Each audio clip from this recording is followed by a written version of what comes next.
Hola a todos.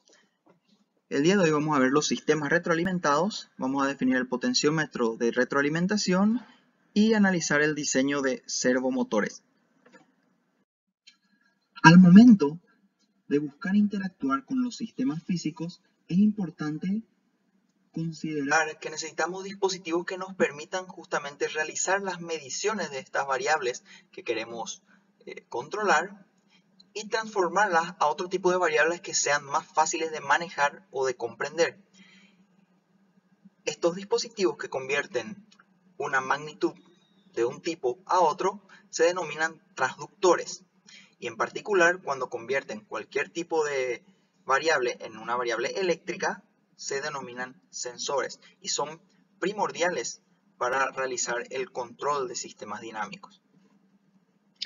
El potenciómetro es un dispositivo que nos permite medir indirectamente la posición tanto lineal como angular y convertir esta señal a una señal eléctrica. Básicamente entonces transforma una variable de posición en una señal eléctrica de tensión.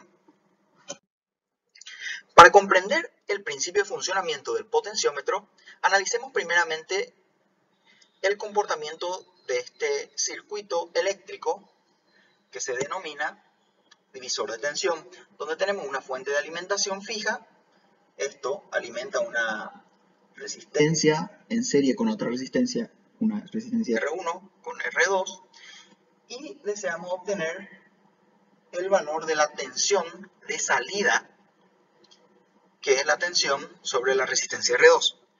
Utilizando la fórmula del divisor de tensión, sabemos que E0 sería igual a la resistencia R2 dividida por la suma de R1 más R2, multiplicada por la tensión de alimentación.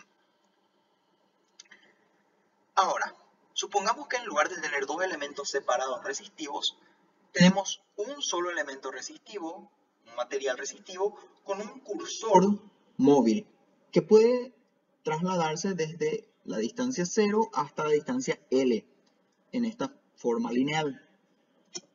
De tal manera que se construye un material resistivo, un cursor deslizante y a través de conductores se puede obtener las mediciones justamente de las tensiones sobre una sección del material resistivo y la otra sección equivalentemente a esta construcción que vemos al esquema simplificado, donde el cursor puede trasladarse a una distancia L2 y la otra distancia se denomina L1 y la distancia total, la longitud del material, es L.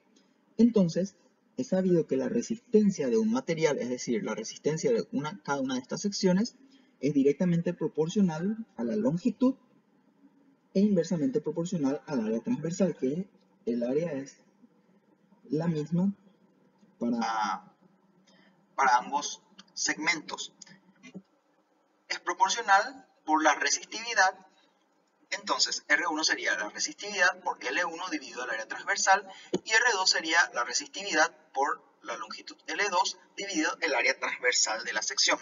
Reemplazando estas ecuaciones en nuestra ecuación del divisor de tensión, obtenemos que la tensión de salida es la relación entre la longitud L2 dividido la longitud L1 más L2 multiplicadas por la tensión. Y también sabemos que L1 más L2 es un valor constante igual a L. Entonces podemos escribir la tensión de salida como se muestra en la ecuación.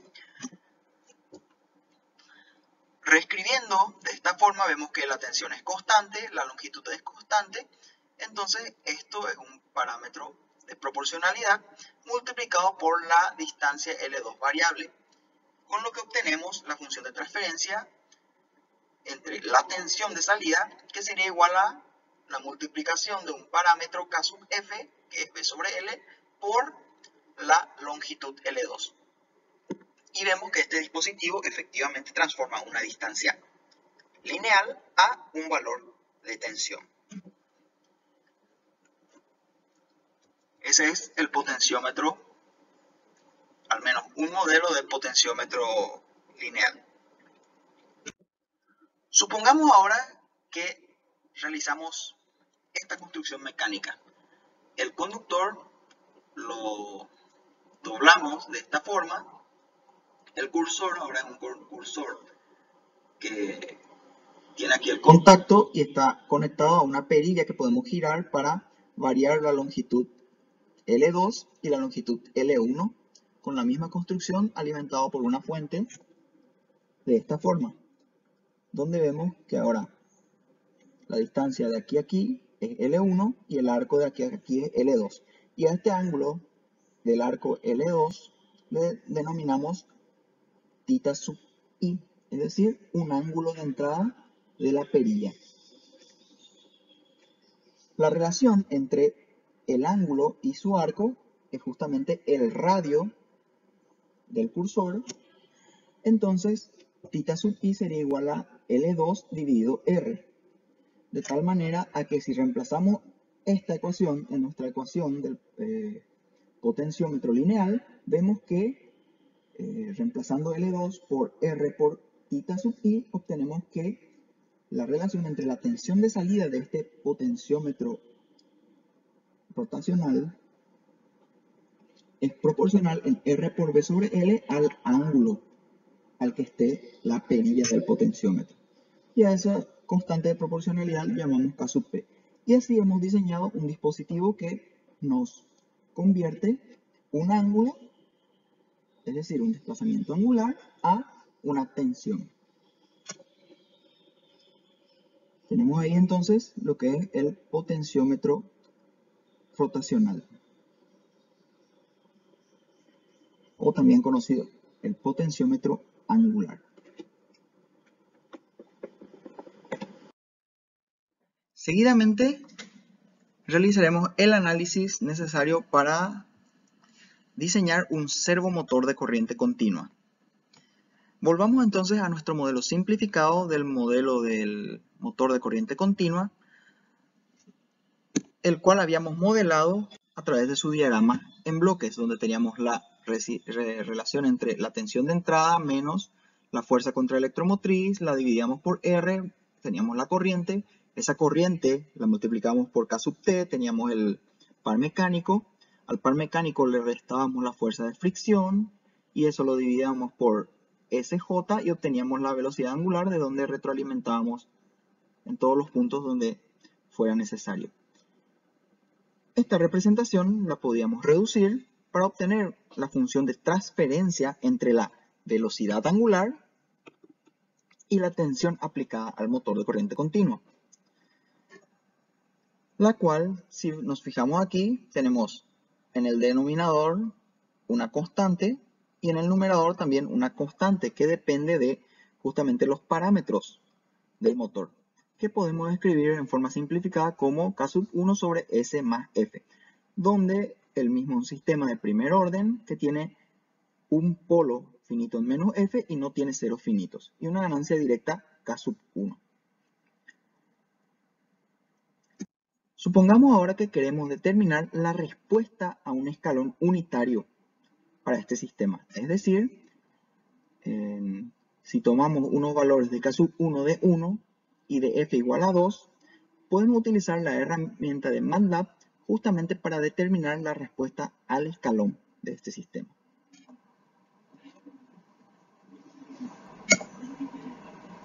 Bien, para obtener la respuesta al escalón del sistema, primeramente iniciamos siempre con los comandos para cerrar todos los gráficos existentes, borrar todas las variables que han sido creadas y limpiar la pantalla. Luego, la función de transferencia que queremos cargar en este caso tiene una ganancia 1, no tiene ceros finitos y tiene un polo en menos 2. Entonces, vamos a utilizar el comando zpk para cargar la función de transferencia y luego el comando step para obtener la respuesta al escalón. Bien, luego de este inicio, que vamos a tratar de usarlo siempre, ingresamos los ceros del sistema. En este caso no tenemos ceros finitos, entonces el vector que contiene los ceros es un vector vacío. Los polos del sistema, en este caso tenemos un solo polo que está ubicado en menos 2. La ganancia directa es igual a 1. Y finalmente con esto podemos definir nuestro sistema utilizando ZPK de el vector de los ceros, el vector de los polos y la ganancia directa. Recordar siempre que aquí se introducen los polos y los ceros, es decir, el valor, la posición donde está el punto en el plano S. Una vez definido nuestro sistema, entonces, para obtener la respuesta al escalón, utilizamos el comando step de la función g. Y con eso podemos obtener la respuesta de cualquier sistema. Corremos este programa.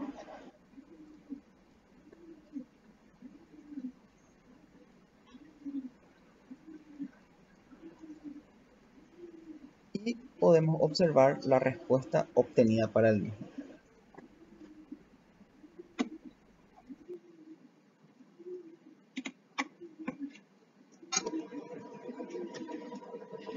Como podemos observar, la respuesta del sistema es básicamente el mismo que la carga de un capacitor.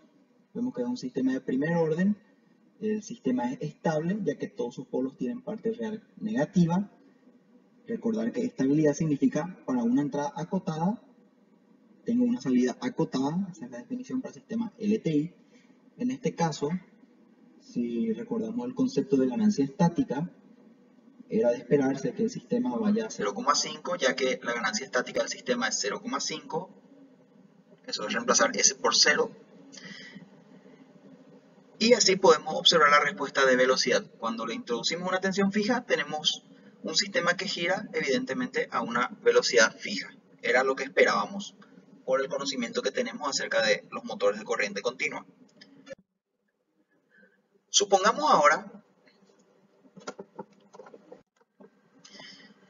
que deseamos determinar el comportamiento del ángulo del eje, es decir, el desplazamiento angular cuando introduzco una tensión constante. Eso no es más que en nuestro diagrama de bloques integrar la velocidad. Aquí tenemos la velocidad, integramos eso y tenemos la posición angular.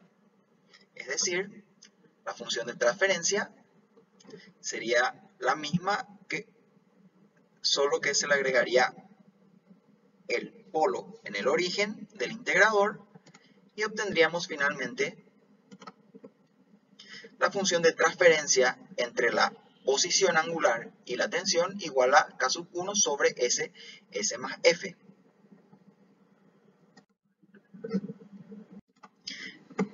Bien, supongamos ahora que queremos obtener la respuesta a un escalón para el ángulo a un motor de corriente continua. Entonces, supongamos que K sub 1 es igual a 1 y F igual a 2 como en el caso anterior. Y supongamos que queremos obtener la respuesta a un escalón de amplitud 2, a diferencia del caso anterior. Es decir, le introducimos 2 voltios al motor de corriente continua y queremos observar qué pasa con el ángulo.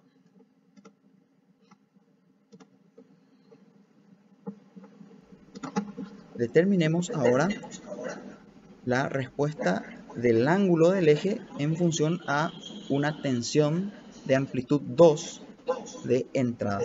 Esto es lo que nos solicita el ejercicio, es determinar la respuesta a un escalón de amplitud 2. Entonces definimos nuevamente el sistema, que no tiene ceros finitos, tiene 2 polos, uno en 0, es decir en el origen, y el otro en menos 2. La ganancia K es igual a 1 y definamos una variable que sería la amplitud del escalón. En este caso llamémosle K sub 2. Entonces, para definir el sistema, lo hacemos a través de la función de transferencia utilizando ZPK, 0, polo, ganancia. Con esto queda definido el sistema. Y finalmente queremos hallar la respuesta. El comando step nos permite determinar la respuesta a un escalón de amplitud unitaria. Para determinar la respuesta a un escalón de cualquier amplitud, nada más debemos incluirle aquí la amplitud y multiplicamos eso por nuestra función de transferencia, es decir, por el sistema definido G. Ejecutamos el programa y podemos observar la respuesta del sistema cuando le inyecto un escalón de amplitud 2.